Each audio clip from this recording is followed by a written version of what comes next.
Assalamualaikum warahmatullahi wabarakatuh. Shalom, Om Swastiastu, Namo Buddhaya, Salam Kebajikan, Salam Pancasila. Sebelumnya perkenalkan, saya Najla Nurfali Sajinan dengan NPM 6023210049. Mata kuliah yang sedang saya ampu adalah Psikologi Bisnis 1. Pada kesempatan kali ini, saya akan menyampaikan materi mengenai Business Psychology Framework atau kerangka psikologi bisnis. Framework ini menjelaskan hubungan erat antara dunia bisnis dan psikologi. Pada dasarnya, bisnis adalah tentang bagaimana kita mengelola manusia dan lingkungannya. Karena itu, ukuran keberhasilan organisasi tidak hanya sebatas profit, tetapi juga bagaimana ia membangun kesejahteraan psikologis, menciptakan budaya organisasi yang sehat, dan menjaga keberlanjutan jangka panjang. Diawali dengan landasan filosofi, jadi pada kerangka ini berangkat dari pemahaman bahwa manusia tidak pernah hidup sendiri.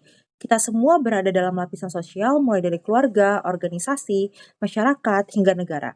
Ada prinsip kearifan lokal Sunda yang sangat relevan yaitu silih asih, silih asah, dan silih asuh. Yang berarti saling menyayangi, saling mengasah, dan saling membimbing. Prinsip ini menegaskan bahwa manusia berkembang bersama orang lain. Sebaliknya, sikap egois dan eksklusif justru bisa menghambat kemajuan. Karena itu, filosofi dasar framework ini adalah bahwa bisnis sebaiknya dijalankan dengan berorientasi pada manusia, kolaborasi, serta pemberdayaan. Selanjutnya ada Strategic Direction Capital. Komponen pertama adalah Strategic Direction Capital ini, yang merupakan arah dan tujuan besar organisasi.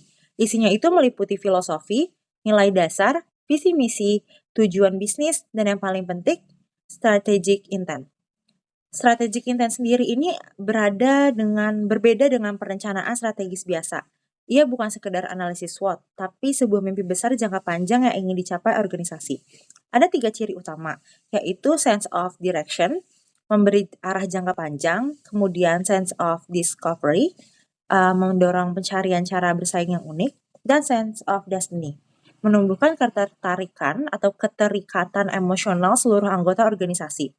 Jadi sejak awal kita bisa lihat, aspek psikologi sudah masuk karena strategi harus bisa menggerakkan dan memotivasi orang. Kemudian ada organizational capital. Setelah arah ditetapkan, organisasi butuh yang namanya organizational capital. Isinya itu mencakup kepemimpinan dan gaya manajemen, budaya organisasi, infrastruktur serta teknologi manajemen, dan pengelolaan pengetahuan serta informasi. Organizational capital inilah yang menjadi mesin penggerak agar strategi benar-benar bisa diwujudin di lapangan.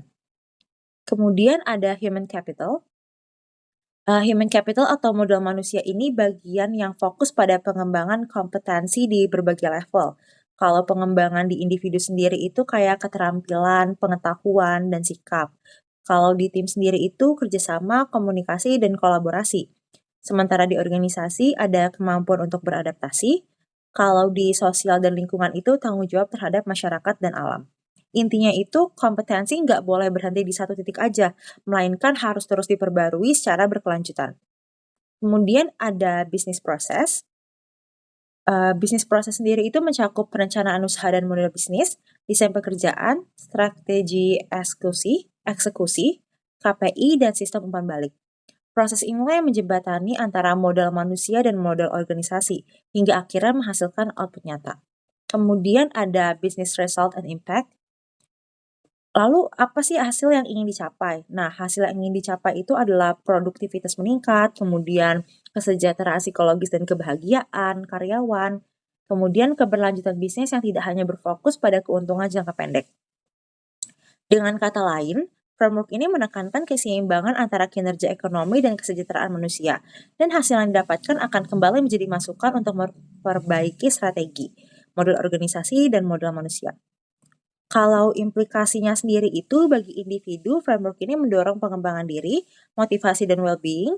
Sementara bagi organisasi, framework membantu membangun budaya yang sehat, kepemimpinan yang adaptif, dan inovasi berkelanjutan. Kalau bagi masyarakat sendiri, framework itu mendukung tanggung jawab sosial serta kontribusi pada ekonomi nasional. Itulah mengapa kita bisa mengatakan business is psychology and psychology is business. Sebagai penutup, Business Psychology Framework mengingatkan kita bahwa bisnis tidak hanya soal angka dan keuntungan, tapi lebih dari itu. Bisnis adalah tentang bagaimana kita mengelola manusia. Ketika kesejahteraan psikologis diperhatikan, produktivitas akan meningkat dan pada akhirnya keberlanjutan organisasi dapat terjaga. Terima kasih.